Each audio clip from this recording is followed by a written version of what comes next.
Well, the Premier says that the economy is doing gangbusters. It's growing at a great annualized rate right now, and that means that we're going to have, no deficit next year. But the Financial Accountability Office says, hold on a minute.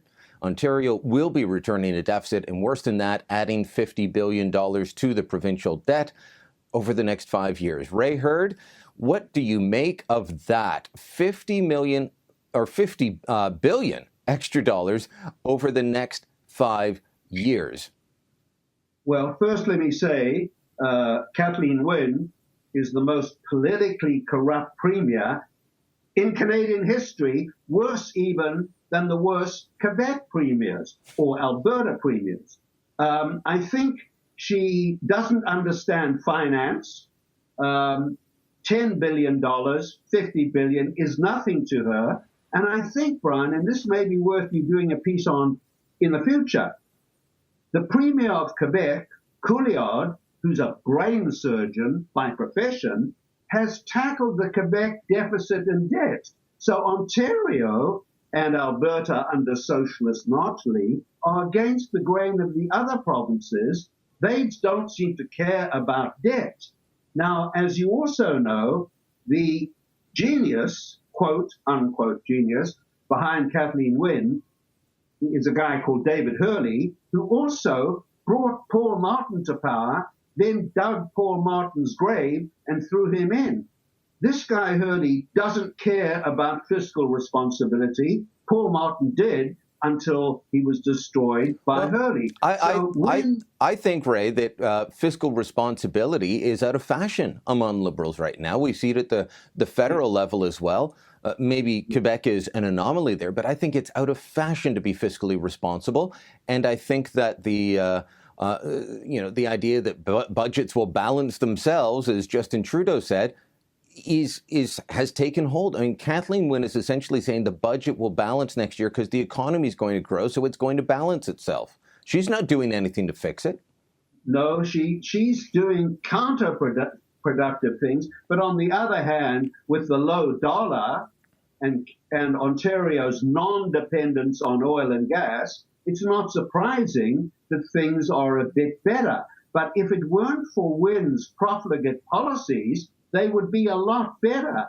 And Justin Trudeau and Wynne, by the way, won elections quite recently simply by doing reverse takeovers of the socialist NDP. So in a real sense, the federal government and the Ontario government are socialist regimes that call themselves liberal regimes. And I think the voters will wake up to this because unlike Trudeau, who's doing very well in the polls, Kathleen Wynne is very unpopular in Ontario. And I think it's a pity that the Tories especially haven't had a more focused approach. If I were running the Tory party, if I were Brown, the leader, I would focus on only one issue against Wynne.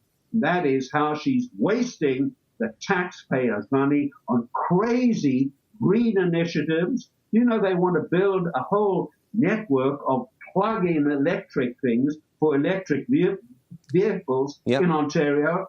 Not many people are going to be able to afford an electric vehicle unless, like me, they live in Rosedale. The people that can afford them can afford to charge them themselves. Our electricity rates are going up and up. And she's going to give away, not only build them for free, but you get to charge your car for free as well, if I understand correctly.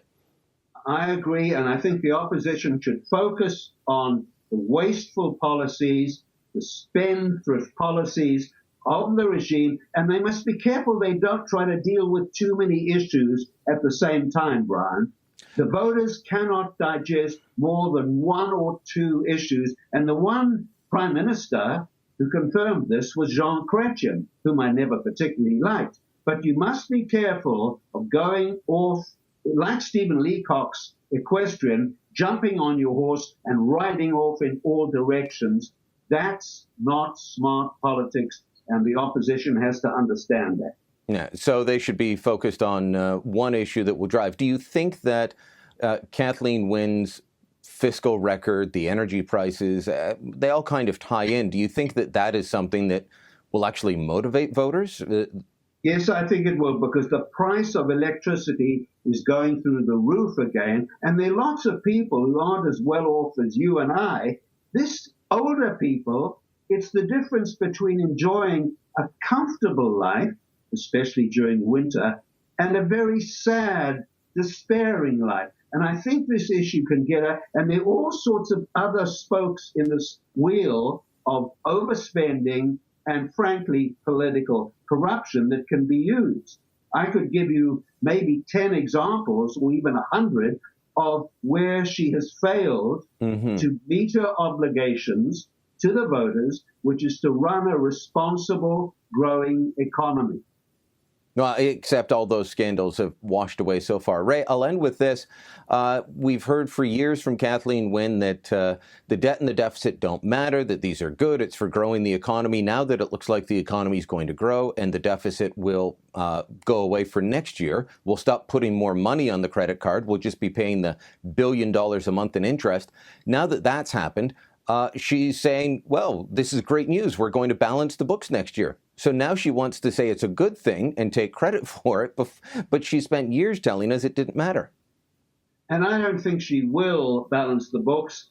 The future is very unpredictable right now, and we'll see. And the governor of the Bank of Canada has warned Canadians in every province not to expect too much from the economy for the next year. So I think the statistics, when they come out, will show that Wynne has failed. She could have succeeded like Quebec if she'd taken a much harder line and been fiscally responsible. She has been fiscally and politically irresponsible. I'm not going to expect fiscal responsibility from Kathleen Wynne anytime soon. Ray, great talking as always. Thanks. Thanks, Brian. Thanks for watching. Click here to never miss a Rebel update. Want even more of the Rebel? Well, click here to become a premium member.